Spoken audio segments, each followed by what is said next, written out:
देखो जो काम क्रिएट एलिमेंट से किया है हमने, तुम कह रहे हो वो काम इनर एचटीएमएल से करना है मुझे, दोनों चाहिए मुझे, ऐसा ही है। अभी कर देता। अच्छा जी, लास्ट क्लास के अंदर थोड़ा सा लास्ट क्लास का एक ओवरव्यू दे देता हूँ मैं आपको जल्दी से, क्योंकि टाइम वैसे ही शॉर्ट है हमारे पास। लास्ट क्लास के अंदर हम लोगों ने मॉडिफिकेशन पे बात स्टार्ट की थी। मैंने बताया था भाई किस तरीके से इनर टेक्स्ट और टेक्स्ट कंटेंट से मॉडिफाई कर सकते हो। फिर आपको ये फुटर वाला तरीका मैंने बताया था यहाँ पे, ठीक है। अच्छा, फिर यहाँ पे क्या था भाई, हमने देखा था कि किस तरीके से हम जो है वो टेम्पलेट लिटरल यूज़ करके डायनेमिक चीज़ें अपेंड कर सकते हैं इसके अंदर इनर एचटीएमएल के अंदर। फिर मैंने गेटिंग और सेटिंग एट्रीब्यूट बताया था कि कैसे कोई एट्रीब्यूट गेट करते हो, सेट करते हो, ठीक है। अच्छा, एट्रीब्यूट का मतलब एट्रीब्यूट है, वो क्लास भी हो सकता है, आईडी भी हो सकती है, वो कोई कस्टम एट्रीब्यूट भी हो सकता है, आपका प्लेस होल्डर हो गया, नेम हो गया, ठीक है। एट्रीब्यूट का हरगिज़ मतलब क्लास नहीं है, एट्रीब्यूट का मतलब एट्रीब्यूट कुछ भी हो सकता है, ठीक है। अच्छा, तो ये हमने लास्ट में चीज़ें देखी थी भाई। मैं आपको वो जो है वो दिखाता हूँ। लेट से फूटर एक, ठीक है, या इसको हेडर कर दो अभी फ़िलहाल के लिए, सही है। मेरे पास हेडर है, हेडर के अंदर मेरे पास एक H1 पड़ा हुआ है, आई एम हेडिंग।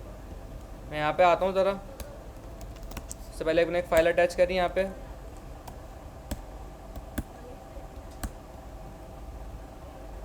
ठीक है। यहाँ पे आके लाइव सर्वर स्टार्ट करते हैं,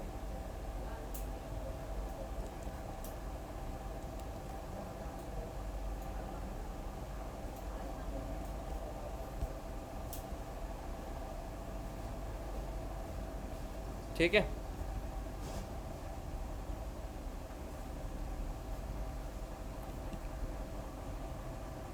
सबसे पहले मुझे फुटर उठाना है, हेडर उठाना है, तो मैंने लिखा है यहाँ पे const header is equals to document dot query selector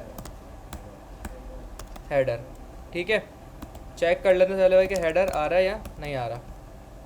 header आ रहा है, ठीक है। इसको मैं जूम कर देता हूँ थोड़ा सा, सही है। अच्छा, अब इस हेडर के अंदर क्या पड़ा हुआ है, एक H1, मुझे एक H2 भिजवाना है। अगर इनर एचटीएमएल से भिजवाता हूँ तो देखिएगा क्या होता है। भिजवा सकता हूँ सिंपल भाई H2 कैसे भिजवा सकता हूँ, कैसे भिजवाऊँगा H2? आप बोलेंगे simple header dot inner text या HTML, इनर टेक्स्ट या HTML, साहिल HTML, टेक्स्ट क्यों होगा, HTML होगा ना भाई।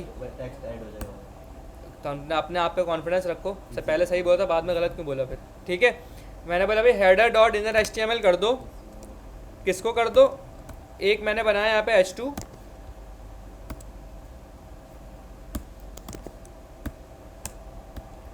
ठीक है, और मैं लिखा यहाँ पे आई एम H2, सही है। जब यहाँ गए तो भाई क्या हुआ, वो H1 हट के H2 आ गया, ये मसला कह रहे थे आप। अब मुझे दोनों चाहिए यहाँ पे। जब मैंने क्रिएट एलिमेंट से किया था तो दोनों आ रहे थे, बाय डिफ़ॉल्ट आ रहे थे, क्योंकि वो अपेंड करता है। अपेंड का मतलब होता है, अब यहाँ समझने की बात है, अपेंड जब भी आपको ये वर्ड सुनने को मिलता है ना, अपेंड, अपेंड का मतलब ये होता है कि जो पुरानी चीज़ें हैं वो भी रहेंगी, उसके अंदर नई चीज़ आके ऐड हो जाएगी। इनर HTML करता है ओवरराइट। ओवरराइट का मतलब जो पहले था सबको हटा के अपना लेकर आएगा। अब मैं चाह रहा हूँ कि वो भी आए। कोई बता सकता है कैसे होगा ये काम, कैसे? Very good, excellent. Plus equal to Google करके आए हो या खुद ही बताया? ये चीज़ आपने लूप में यूज़ करी है, फॉर लूप के अंदर आपने चीज़ यूज़ करी है कि हम क्या करते थे, आई की वैल्यू जब मुझे इंक्रीमेंट करनी होती थी वाइल लूप में, आई की वैल्यू मुझे इंक्रीमेंट करनी है i+1, तो मैं क्या लिखता था, I plus equal to 1, I is equal to i+1 को हम क्या लिखते थे, आई प्लस इक्वल टू 1। तो यहाँ पे मैं क्या करूँगा, बस एक जाके प्लस लगा दूंगा। प्लस इक्वल टू क्या करता है, वहाँ देख, इसको छोड़ दें, समझे कुछ नहीं है, लूप में सोचें भाई। लूप के अंदर प्लस इक्वल टू ये काम करता था कि जैसे आई में अगर मैं इंक्रीमेंट करवा रहा हूँ ना, तो जो पहले चीज़ है वो भी रखता था और नई जो वैल्यू काउंटर आता था उसको आई में मिलाता था, यानी कि पुरानी चीज़ भी रखता था और नई चीज़ को मिलाता था। लूप में ये काम करता था प्लस इक्वल टू। यहाँ भी मुझे यही काम करना है भाई, मुझे पहले वाला भी रखना है कंटेंट और नया वाला भी उसमें ऐड करना है। तो मैं यहाँ भी क्या करूँगा, इक्वल टू के बजाय प्लस इक्वल टू कर दूंगा। अब दोनों आएंगे यहाँ पे, समझ में आई बात? इसमें हम प्रोग्रामिंग के थ्रू कर रहे हैं और दोनों दोनों मिला रहे हैं इसके अंदर, दोनों हाइब्रिड चला रहे हैं। प्रोग्रामिंग में प्लस इक्वल टू उठा लिया वहाँ से, और डॉम का ये इनर एस्टिमेट उठा लिया। अगर मैं कहूँ H2 H1 से पहले आए, H2 H1 से पहले है, क्यों चाह रहे हो तुम ऐसा? ऐसी केस अगर हो तो भाई कर तो सकते हो, लेकिन अभी ऐसे कोई नीड नहीं करने की इसको।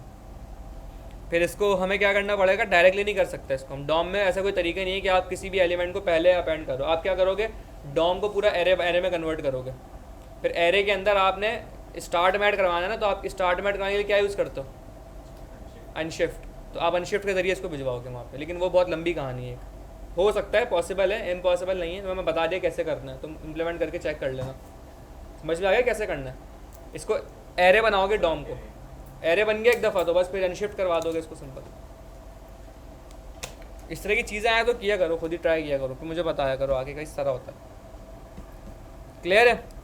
तो खैर हमारा टॉपिक आज का ये नहीं है। हमारा टॉपिक आज का क्या है, हमने एट्रीब्यूट तक तो देख लिया था कि कैसे एट्रीब्यूट गेट और सेट करवा सकते हैं। यहाँ तक के किसी को कोई सवाल, कोई मसला, कल की क्लास तक कोई इशू है तो मुझे बता दे, फिर हम आगे चलेंगे। ऑल क्लियर है सबको? पक्का? इनर टेक्स्ट और टेक्स्ट कंटेंट में सही टेक्स्ट आ रहा, पर इनर टेक्स्ट कंटेंट में टेक्स्ट कंसोल में के बीच में आ रहा, और इनर टेक्स्ट में दिखाना मुझे वो सिनेरियो का, वो अलग कहानी है एक, बता दूंगा तुम्हें मैं। बी सेंटर में किस में आ रहा था? Text content. तुम लैपटॉप लाए हो अपना? लैपटॉप ले आओ, जब मुझसे मसला पूछना है तो मैं बता दूंगा क्या मसला है।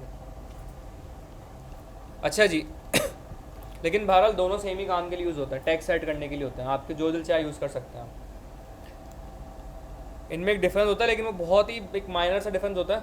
वो तुम्हारा जो केस है वही डिफरेंस है, तो मैं बता दूंगा कि तुम्हें किस तरीके से वर्क कर रही हैं चीज़ें। अच्छा जी, अब आज हमारा जो टॉपिक है ना, हमें एट्रीब्यूट तक हमने देख लिया था। अब एट्रीब्यूट हमने देखा भाई, क्लास भी एक एट्रीब्यूट है, तो हम क्लास भी सेट करवा सकते हैं। लेकिन क्लास सेट करवाने में एक मसला है। मसला क्या है भाई, मेरे पास यहाँ पे H1 के ऊपर कोई क्लास अभी है नहीं है। तो मैं अगर क्लास सेट करवाना चाह रहा हूँ, मैं क्या करूँगा, मैं H1 को सबसे पहले टारगेट करूँगा, डॉक्यूमेंट डॉट क्यूरी सेलेक्टर। अभी क्योंकि मुझे पता है कि H1 में मैं डायरेक्ट टैग दे देता हूँ, लेकिन ये टैग देना अच्छी प्रैक्टिस नहीं होती। आप क्लास या आईडी दोगे, क्योंकि भाई H1 तो मल्टीपल हो सकते हैं पेज पे, तो कभी भी टैग देना अच्छी प्रैक्टिस नहीं होती।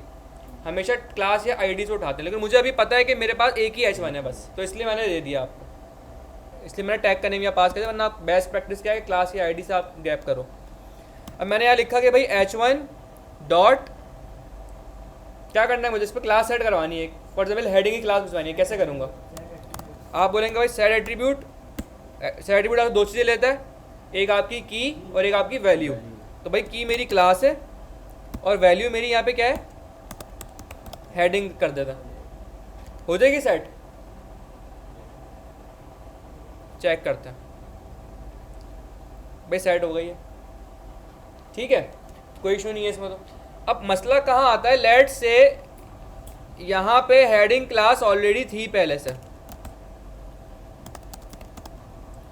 मुझे अब यहाँ पे एक एलिमेंट के ऊपर मल्टीपल क्लास हो सकती है ना? नहीं हो सकती भाई, 10,000 भी हो सकती है एक एलिमेंट के ऊपर क्लास। तो मुझे यहाँ पे एक और क्लास ऐड करवानी है मेन हेडिंग की। तो आप बोलेंगे सर मसला ही नहीं कोई, इसको हेडिंग को क्या कर दें, मेन हेडिंग कर दें, बस हो जाएगा काम। ये रिप्लेस कर देना। क्या होगा, रिप्लेस होगा, अपेंड होगा?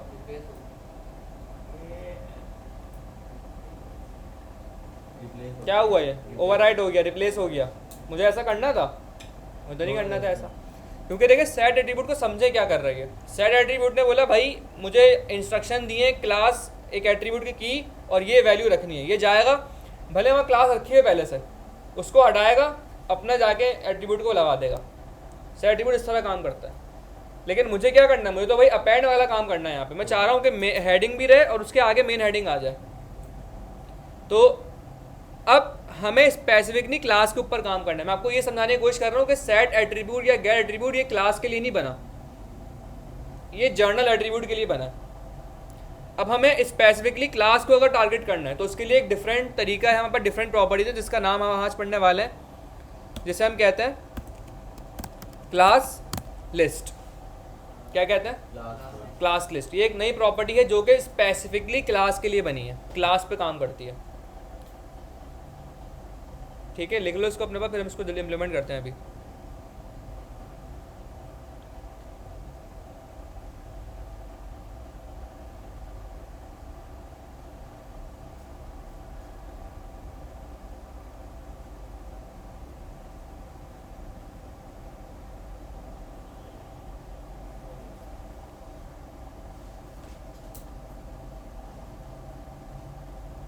ठीक है, लिख लिया सबने?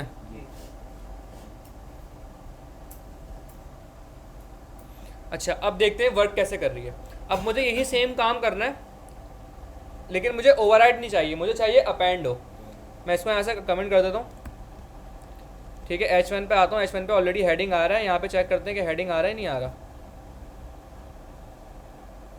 हेडिंग आ रहा है, ठीक है। मुझे मेन हेडिंग ऐड करवाना है आगे। वो किस तरीके से होता है? मैं बोलूँगा H1 डॉट क्लास लिस्ट। अब मुझे क्लास ऐड करवानी है, कोई क्लास रिमूव करवानी है? इसमें दो ऑप्शन है, आप ऐड भी करवा सकते हो कोई क्लास को रिमूव भी करवा सकते हो। ठीक है, मुझे ऐड करवानी है तो मैं आऊँगा डॉट ऐड। जो भी क्लास ऐड करवानी है वो आप इसमें क्लास का नाम पास कर दोगे। मुझे क्या करवाना है? Main heading. यहाँ लिख भी देता हूँ, टू ऐड अ, ऐड नहीं कहेंगे, अपेंड अ क्लास। चेक करते हैं भाई, सही है। हेडिंग भी वहाँ पे है मौजूद और मेन हेडिंग भी वहाँ पे मौजूद है।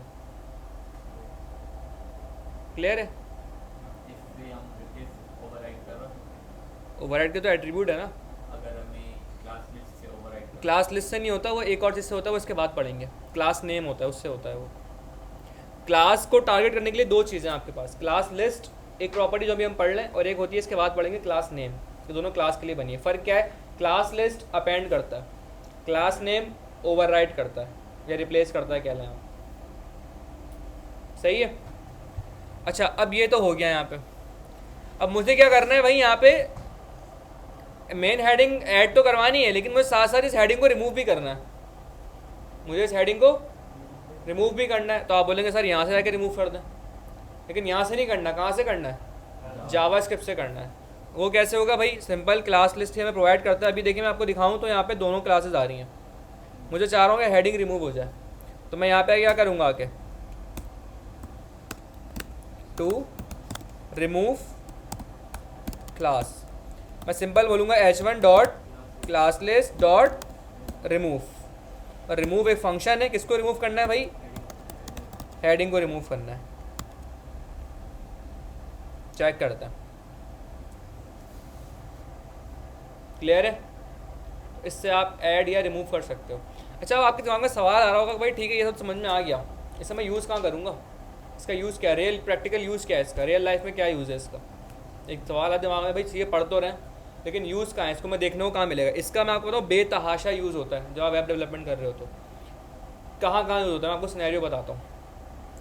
इसके एक बड़ा जो मशहूर एक सिनेरियो है वो क्या है, आपने अक्सर देखा होगा ई कॉमर्स की वेबसाइट्स के ऊपर आप जाते हैं। ठीक है, आप वहाँ पे क्या करते हैं, वेबसाइट पे गए, दराज ले लें, कुछ भी ले लें, आप कोई बड़ा ऐड टू कार्ट करते हैं। मोस्ट वेबसाइट्स पे क्या होता है, मोस्टली ये देख वेबसाइट पे ही होता है कि यूआई होता है कि जैसे आप ऐड टू कार्ट करते हैं ड्रॉर खुल के आता है साइड से, जिसमें आपके प्रोडक्ट लिस्ट हुए हुए होते हैं। देखा है किसी ने भाई? देखा नहीं देखा? ऐसे साइड से ड्रॉर खुल के आता है। या ये हो गया, या और भी कोई ऐसे काम कि आप किसी एक्शन के ऊपर कुछ करवा रहे हैं, तो ये सारे काम इससे अचीव होते हैं क्लास लिस्ट से। हम क्या करते हैं, हम ये ना पूरा ड्रॉर वगैरह का पूरा हम डिज़ाइन बना देते हैं, क्लास देके, सेल्स की क्लास देकर डिज़ाइन बनवा देते हैं। फिर क्या करते हैं, क्लिक, हम अभी इसके बाद ये जो हम डॉम पढ़ लें इसके फॉर्म बाद हम एक टॉपिक पढ़ेंगे इवेंट्स का, उसके बाद फिर हमारे प्रोजेक्ट स्टार्ट हो जाएंगे सारे। तो हम क्या करते हैं, क्लिक के ऊपर क्या कर देते हैं, एक क्लास भिजवा देते हैं एलिमेंट के ऊपर। मैं भी करके भी दिखाऊंगा आपको ये काम, लेकिन मसला क्या है उसके लिए हमें इवेंट्स पढ़ने पड़ेंगे। इवेंट्स में करके दिखाऊंगा ये काम कि क्लिक के ऊपर हम एक क्लास भिजवा देते हैं, जिससे क्या होता है वो यूआई चेंज हो जाता है। समझ में आ रही है बात? तो क्लिक इवेंट जब पढ़ेंगे ना, जब मैं आपको और ये चीज़ें थोड़ी सी करके दिखाऊंगा कि किस तरीके से क्लास भिजवाते हैं। और एक और इसका सबसे अच्छा, आपने जब मोबाइल पे कोई वेबसाइट खोलें आप, अगर एक वेबसाइट है जिसका जो है वो नेविगेशन ऐप बार है, मोबाइल पे जब आप खोलते हैं वो एक हैमबर्गर का साइन आ होता है, 3 इस तरीके से लाइन आ रही होती हैं, आप उस पर क्लिक करते हैं, वो नेविगेशन खुलती है, क्लिक पे वो हैमबर्गर पहले क्लिक होता, तीन लाइन होती है उसको हैमबर्गर कहते हैं, आइकन को, जो 3 इस तरीके की लाइन आ रही होती है मोबाइल के ऊपर अक्सर आता है। जब उस हैमबर्गर पे क्लिक करते हैं, वो कभी कभी कुछ वेबसाइट पे ऐसे यूआई बना उन्होंने रखा हुआ होता है कि जैसे ही उस पर हैमबर्गर पे क्लिक करते हैं वो 3 हैमबर्गर जो है वो क्रॉस बन जाता है। देखा कभी आपने ये? ताकि वो ड्रॉअर खुले तो उसको बंद करने के लिए उस क्रॉस पे क्लिक करें आप। वो काम कैसे हो सकता है? वो भी काम इससे होगा। हम क्या कर देंगे, एक क्लिक के ऊपर एक क्लास भिजवा देंगे भाई क्रॉस की, और उस क्लास के थ्रू हम हैमबर्गर को क्रॉस बना देंगे। अभी मैंने कभी कैसे होंगे काम, ये नहीं आपको बता रहा कि सोचें बैठ के, मैं आपको भाई बता रहा हूँ कि क्या क्या काम हो सकता है। तो ये सोच के परेशान नहीं हो कि ये कैसे करेंगे, हम करेंगे ये काम, जब प्रोजेक्ट्स करेंगे तो ये भी करेंगे। लेकिन मैं आपको बस एक यूज़ केस बता रहा हूँ कि ये बहुत यूज़फुल है। Class list, class name, set attribute, get attribute, जितनी चीज़ें आपको पढ़ा रहा हूँ ये समझें कि बेतहाशा यूज़ होती हैं हमारे नॉर्मल रूटीन वर्क के अंदर। मतलब ऐसी कोई चीज़ नहीं कि बहुत को रेयर केस में इस्तेमाल करेंगे, नहीं, डेली यूज़ में हम इसको जो है वो इम्प्लीमेंट कर रहे होते हैं। क्लियर है? तो इसको अच्छे से पढ़ना है, सिर्फ ये नहीं बस बेजारियत से बस हाँ भाई पढ़ लिया, बस इसको अच्छे से पढ़ना है, समझना है आपने कि प्रोजेक्ट्स के अंदर ये चीज़ें यूज़ होंगी। क्योंकि मैं अभी पढ़ा रहा हूँ आपको, जब प्रोजेक्ट्स करा रहा हूँ ना तो पढ़ाऊंगा थोड़ी आपको, मैं सिर्फ इम्प्लीमेंट करवाऊंगा उस टाइम पे। उस टाइम आपको उससे पूछेगा भी ना कि सेट एट्रीब्यूट क्या करता है, क्यों लगाया है, बोलूँगा भाई गूगल से पढ़ लो जाके। क्योंकि उस वक्त पढ़ाने का टाइम नहीं होगा, उस वक्त इम्प्लीमेंटेशन का टाइम होगा। आपने इम्प्लीमेंटेशन को सीखना है उस वक्त। पढ़ने का टाइम ये वाला है, यहाँ पे पढ़ना है, उस वक्त इम्प्लीमेंट देखना है कि इम्प्लीमेंट कैसे हो रहा है। बात समझ में आ रही है? तो पढ़ने का टाइम ये वाला है अभी। तो मैं बताऊंगा नहीं उसको, रिकॉर्डिंग भी खुली हुई है, मैं बोलूँगा भाई यूट्यूब से पढ़ लो, क्योंकि उस वक्त पढ़ाने का टाइम नहीं होगा, इम्प्लीमेंटेशन का टाइम होगा। क्लास लिस्ट क्लियर है? एक और होता है जिसका नाम होता है, ये भी बहुत ज़्यादा यूज़फुल होता है, टॉगल। टॉगल क्या करता है बेसिकली, क्लास लिस्ट ने क्या किया, इसके लिए इवेंट्स पे जाना पड़ेगा मुझे।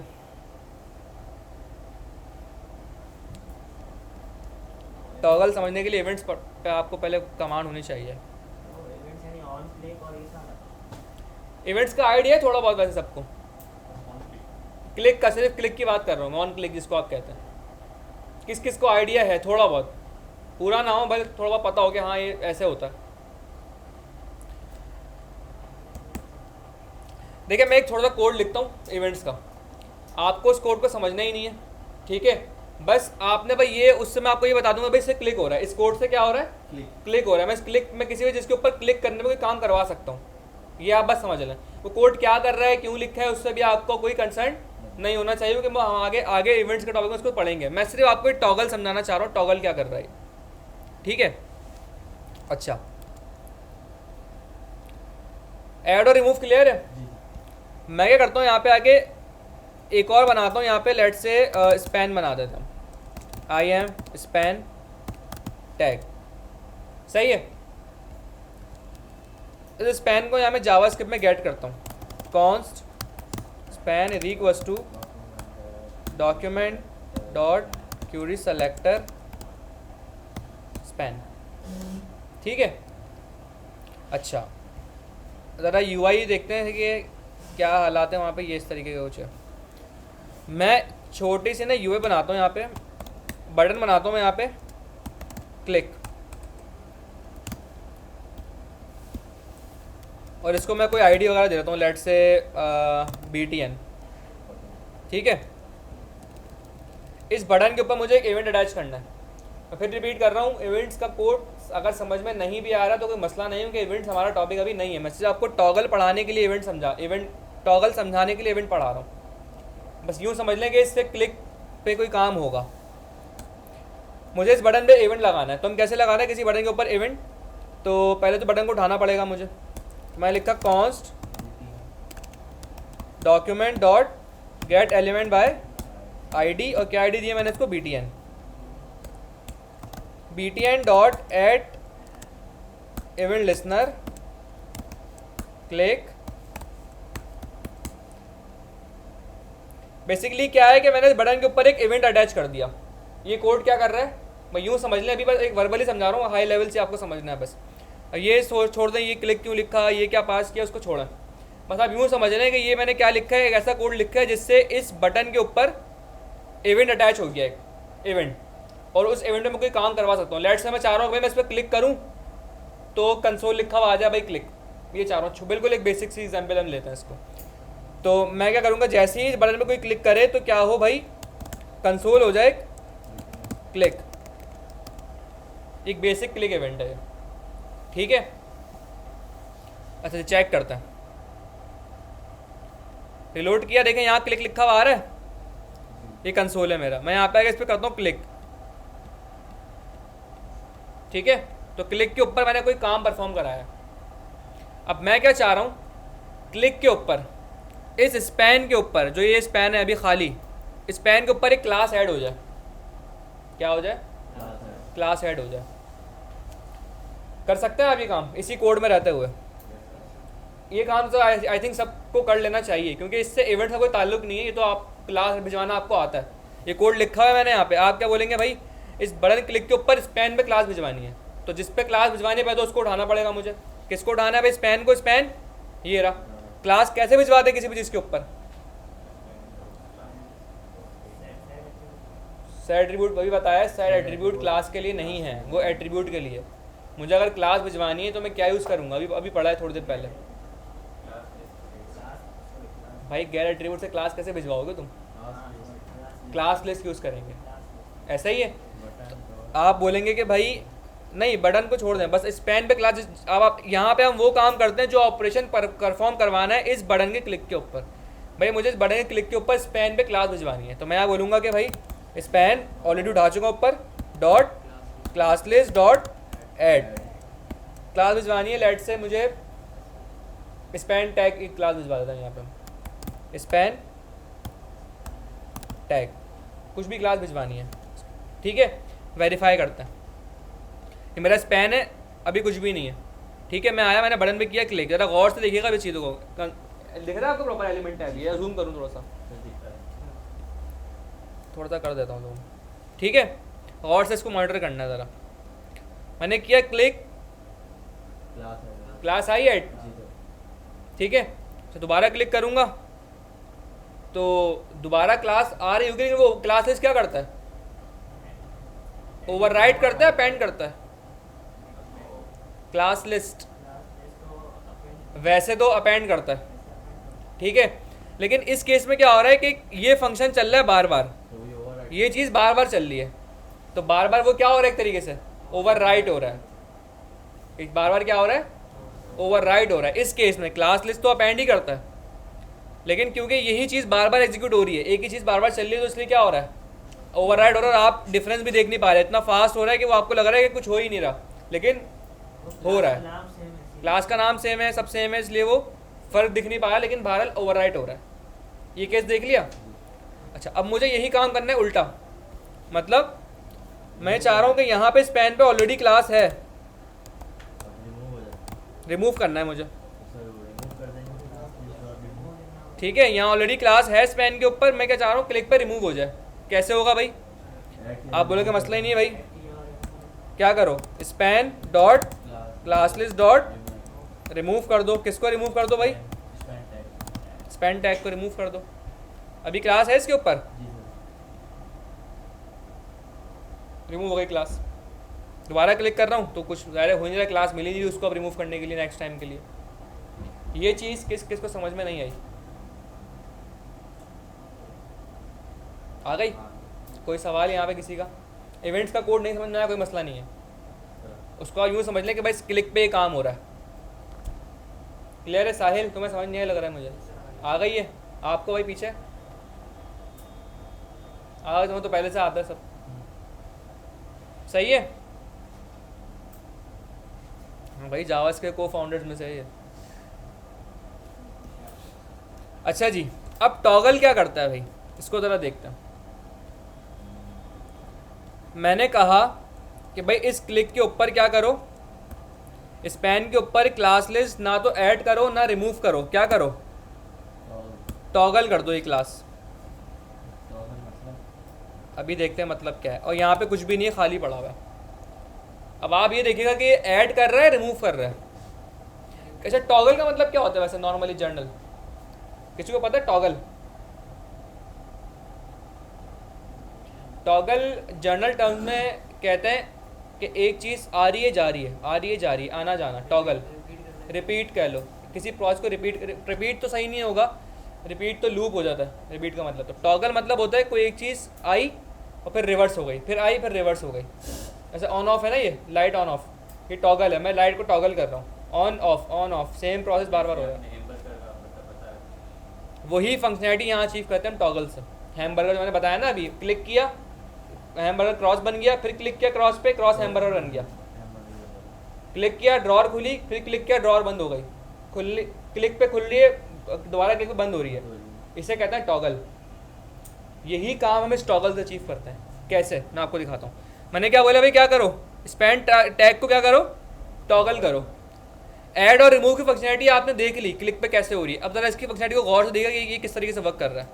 मैंने रिलोड किया, अभी स्पैन पे कुछ भी नहीं है, मैंने क्लिक किया इसके ऊपर, क्लास ऐड हो गई। मैंने इसी पे दोबारा क्लिक किया, रिमूव, ऐड, रिमूव। समझ में आ रहा है कुछ क्या हो रहा है? अब आप यूं समझ लें कि इस क्लास के अंदर पूरा पूरा कोड है जिससे ड्रॉअर खुल जाती है। जब उसको और मैं हैमबर्गर, ये मेरा हैमबर्गर है, मैंने इस पर क्लिक किया, समझे कि ये नहीं था, क्लिक किया, क्लास ऐड हुई, ड्रॉअर खुल गई और हैमबर्गर कन्वर्ट हो गया क्रॉस में। उसी बटन पे दोबारा क्लिक किया मैंने क्रॉस पे, क्लास हटी तो अपनी रीसेट कंडीशन में डिफ़ॉल्ट स्टेट में आ गया, ड्रॉअर बंद हो गई और वो क्रॉस हैमबर्गर बन गया। समझ में आ रहा है? सर ये टॉगल ऐड और रिमूव को बार-बार वर्क कर रहा है। जी, बार बार ऐड कराएगा, remove, add remove, add remove, ये होता है टॉगल। एक क्लिक पे ऐड करा, फिर क्लिक पे एक ही एलिमेंट के क्लिक के ऊपर पहले ऐड होगी, फिर उसी एलिमेंट के सेकंड क्लिक पे रिमूव हो जाएगी। ये होती है टॉगल की फंक्शनैलिटी। या इसको भी छोड़ना है, ड्रॉअर तो मैंने बहुत मुश्किल एग्जांपल दे दी। आप किसी वेबसाइट पे जाते हैं, वहाँ पे लाइट मोड डार्क मोड होता है, वो इससे होता है टॉगल से। सही है, मैं आपको दिखाता हूँ यहाँ पे।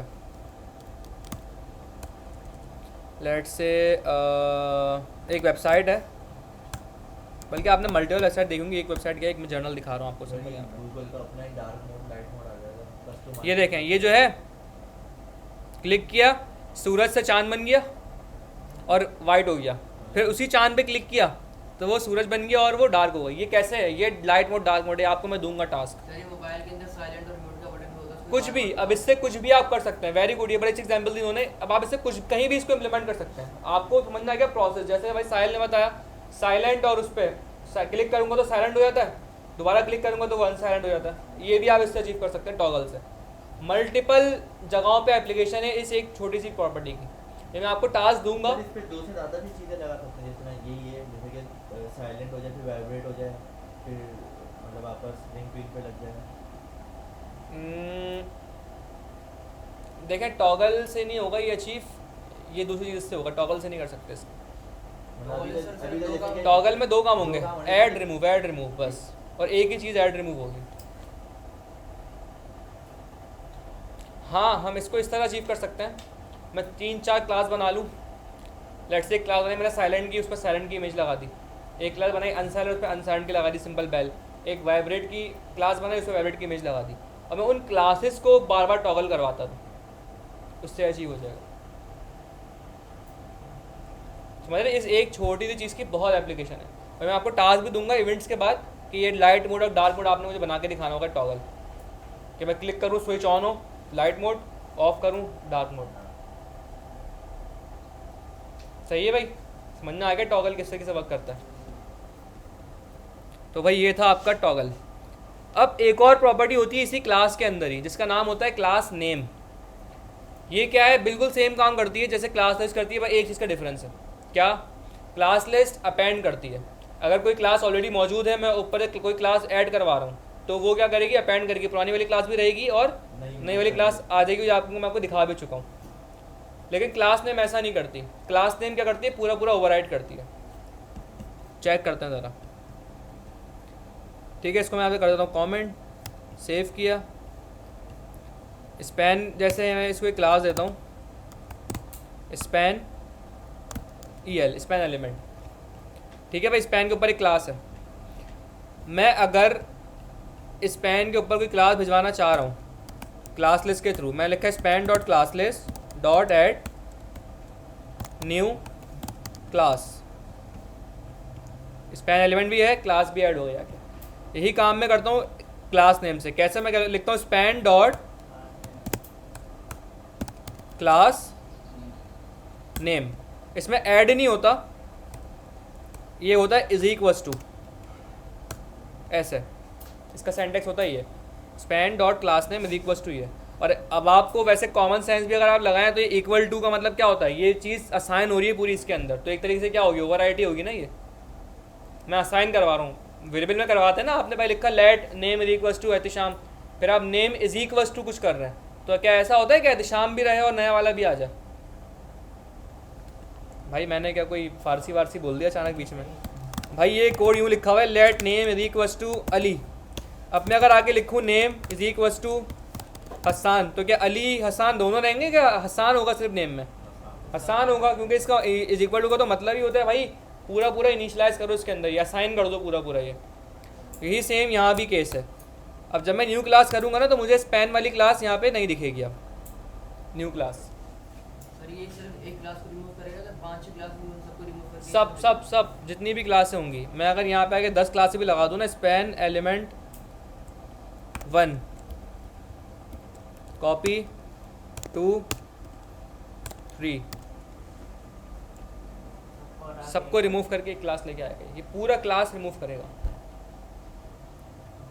सही है।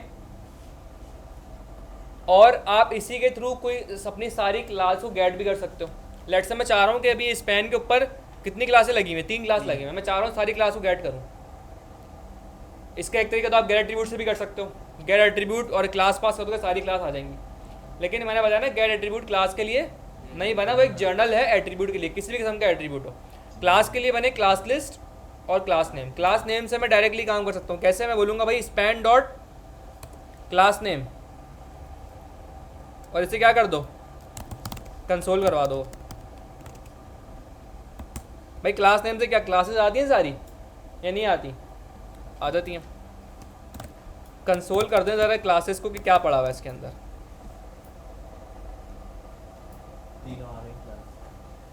अब इसका आप इसके साथ आप कुछ भी कर सकते हो, क्लासेस के साथ स्ट्रिंग है, आप सिंपल इनको यूज़ कर लो, या जो आपने करना है वो कर लो। समझ में आ गया?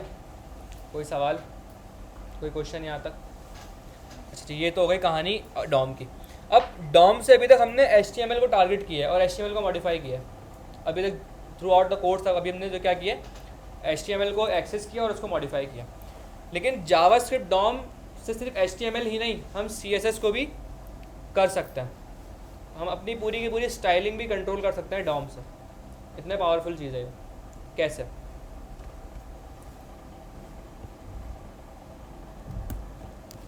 भाई मैं सबको डिफ़ॉल्ट कर देता हूँ, अभी कुछ भी चेंज नहीं कर रहा है। इसको भी रिमूव कर देता हूँ, इसको भी रिमूव कर देता हूँ। ठीक है, सिर्फ एलिमेंट्स को मैंने टारगेट छोड़ दिया है। ये मेरा भी डिफ़ॉल्ट टेक्स्ट है। मैंने क्या किया, यहाँ पे आके एक CSS की फाइल बनाई, index.css। अच्छा, कुछ लोग आपने देखा होगा यहाँ भी CSS कर रहे होते हैं स्टाइल टैग लगा के, कर सकते हैं। लेकिन अच्छी प्रैक्टिस क्या होती है, जिस एक्सटेंशन की फ़ाइल बनी हुई है उसमें वही काम होना चाहिए। एक्सटेंशन समझते हैं किसे कह रहा हूँ मैं? किसे कह रहा हूँ एक्सटेंशन? .html .css .js। सही है। तो अच्छी प्रैक्टिस होती है, ये बेस्ट प्रैक्टिस ये कहलाती है कि आपकी जो कोड है ना, जिस एक्सटेंशन की फ़ाइल है वही काम उसके अंदर होगा, ज़्यादा बेहतर है। एक्सटर्नल फाइल बनाएं आप। इससे क्या होता है, कोड स्प्लिटिंग होती है, कोड आपका स्प्लिट रहता है, कोड जो है वो टुकड़ों में रहता है, यानी सेपरेट रहता है, चीज़ें सेपरेट रहती हैं। लेट सपोज मैंने सारा इसी HTML की फाइल में सब भर दिया, CSS भी डाल दी मैंने, भाई मेरी 200 लाइन की CSS है वो भी इसमें डली हुई है, मेरी 200 लाइन की JS है वो भी डली हुई है। अब कोई मसला आ गया CSS के अंदर, तो मुझे ना ढूंढने में सुबह हो जाएगी। यहाँ पे इतनी सारी HTML आ रही होगी, फिर CSS आ रही है, तो कन्फ्यूजन होगी।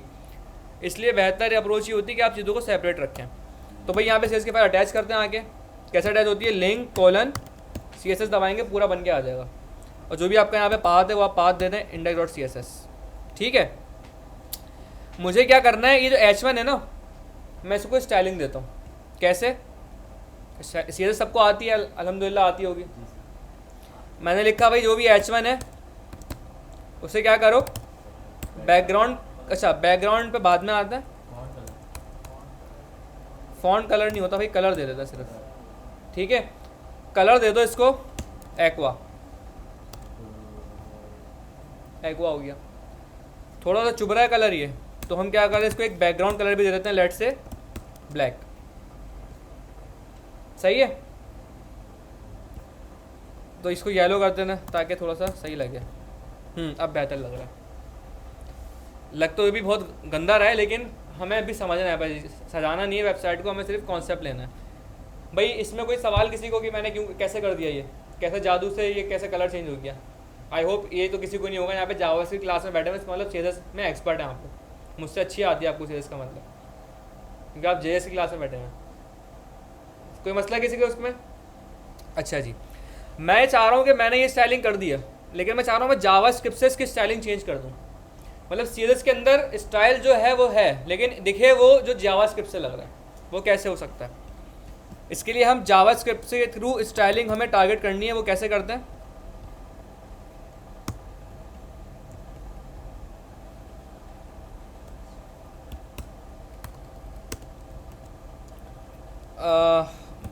Modify styling. भाई सबसे पहले जिसकी स्टाइलिंग करनी, जिसके ऊपर काम करना है, हमारा पहला स्टेप क्या होता है कि उससे भाई टारगेट करके ले गया हो JS के अंदर। मुझे H1 के ऊपर काम करना है, H1 को मैं उठा के यहाँ लिया है सबसे पहले। सही है, पहला स्टेप तो हमेशा ही है।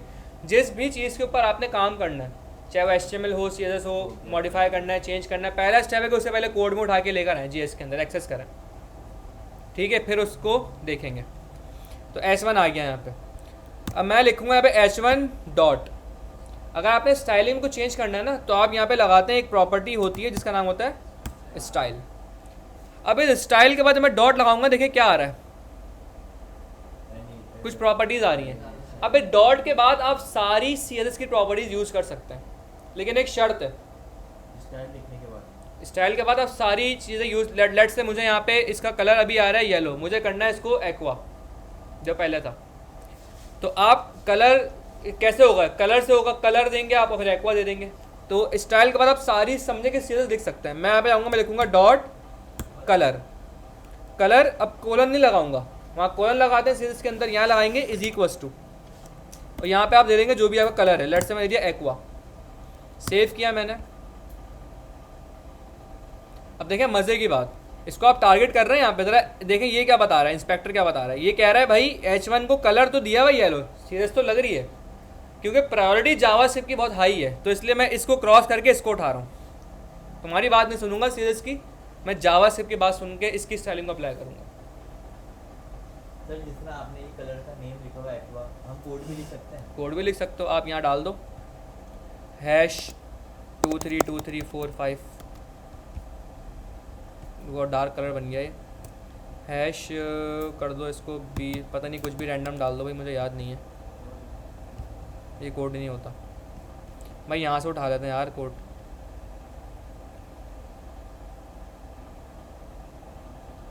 ये रहा कोड। मैं कह रहा हूँ भाई मुझे ये करना है,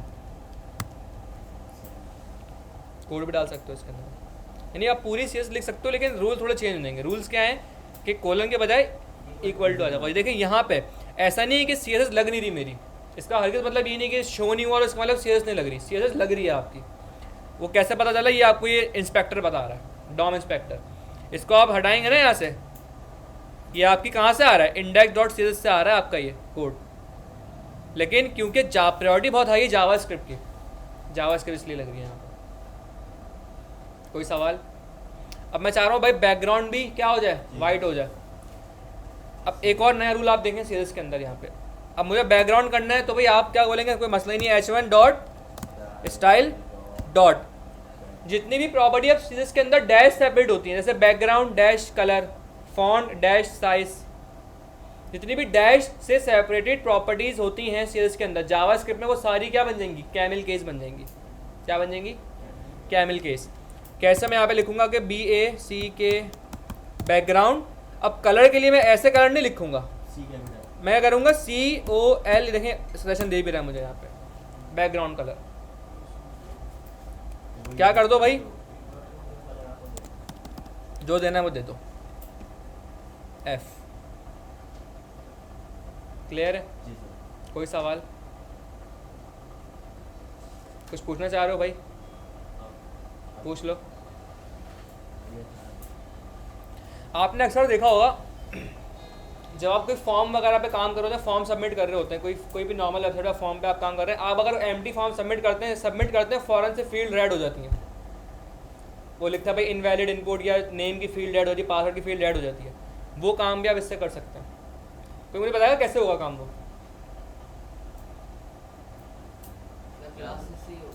क्लासेस से होगा। मैं करूँगा एक क्लास बनाऊंगा, सबसे पहले इनवैलिड के लिए क्लास बना दी, ठीक है, उसके अंदर कलर डाल दिया भाई, लेबल का कलर डाल दिया, लेट्स से रेड, या कुछ बैकग्राउंड जो भी आपको वैलिडेशन की आपने स्टाइलिंग दिखानी वो दिखा के रख दी।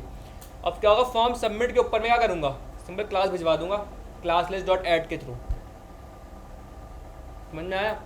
अब आप देखें, सोचें, थोड़ा दिमाग लगाना, जहन खोलें। बहुत सी चीज़ें ऐसी हैं जो आप डेली लाइफ में फेस करते हैं, लेकिन आपको पता नहीं था वो होती कैसे हैं। अब इस एक क्लास लिस्ट से आपको वो सारी समझ में आई होप आ रही होंगी कि भाई मैं सिर्फ एक क्लास भिजवा के सारे काम करवा सकता हूँ। मैं उस क्लास को पूरा प्रॉपर स्टाइल करूँ सीरीज़ के अंदर अपने हिसाब से, और जावा स्क्रिप्ट के थ्रू वो मैं क्लास भिजवा दूँ आपको ऊपर। अगर हम स्टाइल की ये प्रॉपर्टी अगर यूज ना करें, सिर्फ क्लास यूज करें। अच्छा, इसमें भी सुना, देखें स्टाइलिंग इससे भी चेंज हो रही है, स्टाइलिंग इससे भी चेंज हो जाएगी, क्लास से भी। मैं करके दिखाता हूँ आपको। भाई मैं ये नहीं कर रहा, मैं क्या कर रहा हूँ, सीरीज के अंदर मैंने क्लास बनाई डॉट माई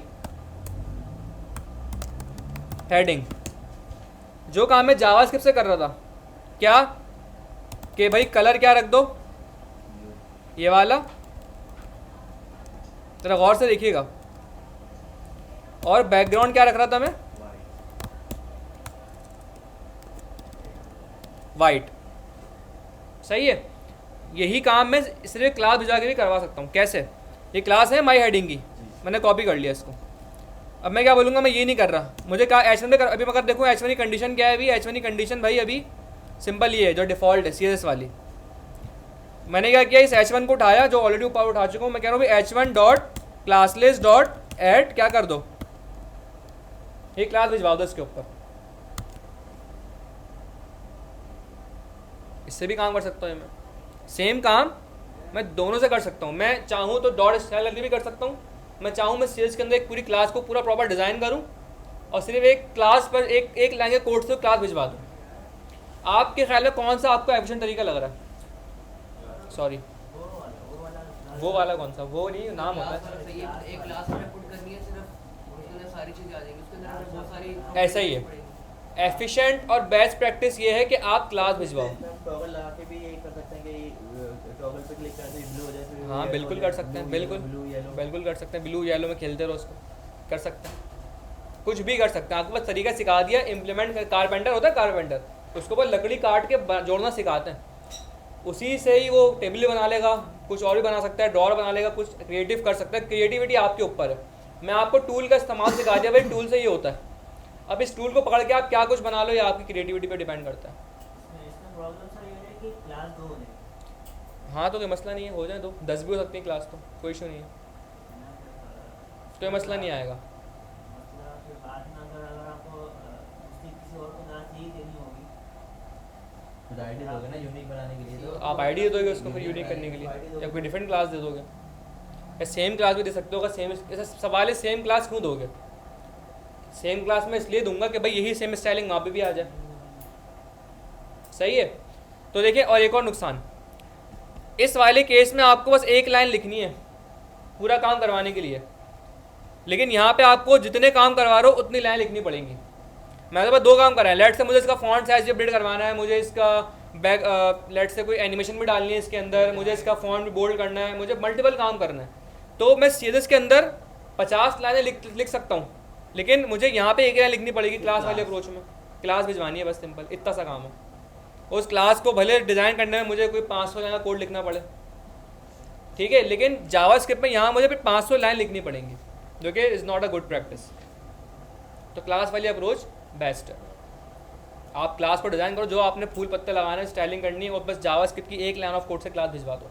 अच्छा, एक और चीज़ मैं आपको दिखाऊं, एक बड़ी इंपॉर्टेंट चीज़ है। मैंने यहाँ पे एक हेडिंग क्लास है, एक माई हेडिंग क्लास है। मैंने माई हेडिंग को स्टाइल किया है, तो माई हेडिंग की स्टाइलिंग आ भी रही है।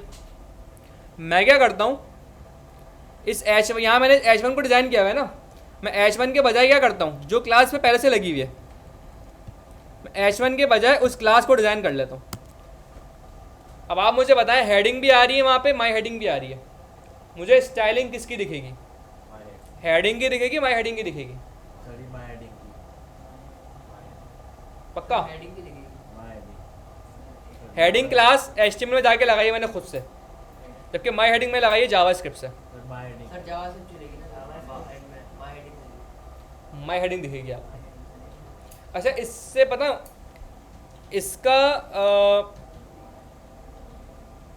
एक और चीज़ दिखाता हूँ मैं, एक और क्लास बनाता हूँ। मैं आपका कॉन्सेप्ट सही करना चाह रहा हूँ। टेस्ट क्लास, इसको मैं कलर कर दो भाई इसका ग्रीन। आप बोल रहे हैं भाई माई हेडिंग इसलिए आ रही है क्योंकि जावास्क्रिप्ट से भिजवाई है मैंने, ऐसा ही है? क्योंकि जावास्क्रिप्ट प्रायोरिटी हाई होती है भाई, इज इट ट्रू? ऐसा ही है जी। ऐसा ही है बिल्कुल। लेकिन अगर मैं ये टेस्ट क्लास को यहाँ से पकड़ूँ, मैं यही इसके आगे लगा दूँ यहाँ पे माई हेडिंग के बाद, भाई ये तो मैं जावास्क्रिप्ट से नहीं भिजवाई, तो अब ये क्यों चल रही है? सर वो सबसे आखिरी वाली देख रहा है, टॉप टू बॉटम सर। देखिए, जावास्क्रिप्ट का कोड चलता है top to bottom, left to right. वो सबसे आखिरी वाली देखिए। क्लासेस की प्रायोरिटी सबसे ज़्यादा हाई उसकी होती है जो लास्ट में होती है। अब क्योंकि जावास्क्रिप्ट भिजवाता ही लास्ट में, तो इसलिए हम ये समझ रहे थे अभी तक कि भाई जावास्क्रिप्ट भिजवा रहा है इसलिए वो उठा रहा है, जावास्क्रिप्ट की सुन रहा है, लेकिन वो जावास्क्रिप्ट की नहीं सुन रहा, वो अपनी HTML की ही सुन रहा है, लेफ्ट टू राइट वाले सिनेरियो को यूज़ करते हुए। जो क्लास सबसे आखिर में होती है उसकी प्रायोरिटी लगी रही होती है। मतलब सर अगर हम एक क्लास भिजवा रहे हैं तो CSS एक बार फिर रीड हो रही है, मतलब हाँ, देखिए CS तो रीड हो चुकी है, एक बार फिर रीड होगी, रीड दोबारा नहीं होगी, रीड तो हो चुकी है। क्लास भिजवाइए तो उस क्लास, हाँ कह सकते हो, आप कह सकते हो कि रीड दोबारा कर रहा है वो, वैसे बिहाइंड द सीन दोबारा रीड नहीं हो रही, रीड एक दफ़ा हो चुकी है, वो मैच करके बस स्टाइलिंग उठा रहा है। आप समझने के लिए इसको कह सकते हो कि दोबारा रीड कर रहा है। कोई सवाल? इसलिए जो आपने माय हेडिंग जो बाद में लगाई थी, ये CSS की ही सुन रहा है? नहीं। देखें, मसला ये है कि क्लासेस के अंदर जो लास्ट में क्लास होगी ना, सबसे आखिर में, उसकी प्रायोरिटी हाई होगी। नहीं ये नहीं, लेकिन इससे पहले जो आपने जो हटा दी टेस्ट क्लास हटा दे, फर्स्ट पे टेस्ट क्लास हटा दी, ये माय हेडिंग जो है वो अभी जावास्क्रिप्ट से आ रही है। जावास्क्रिप्ट से आ रही है। लेकिन क्योंकि ये आखिर में जावास्क्रिप्ट भी लास्ट में ला के ऐड करते हैं, तो इसलिए लास्ट वाले की सुनी जाती है भाई। जावास्क्रिप्ट में भी लास्ट में लगी है। जावास्क्रिप्ट आखिर में तो ऐड करता है, माई हेडिंग मैंने ऐड करवाया, कहाँ ऐड किया उसने? सही सुन रहा है। लास्ट में ऐड किया हेडिंग के बाद, हेडिंग ये रही, इसके बाद ला के उसने ऐड कर दिया माई हेडिंग। क्लियर है यहाँ तक? तो भाई यहाँ पे हमारा डॉम एंड हो गया है कम्प्लीटली। नेक्स्ट क्लास में इंशाल्लाह इवेंट स्टार्ट करेंगे, ठीक है? नेक्स्ट क्लास मिस नहीं करिएगा कोई। Thank you.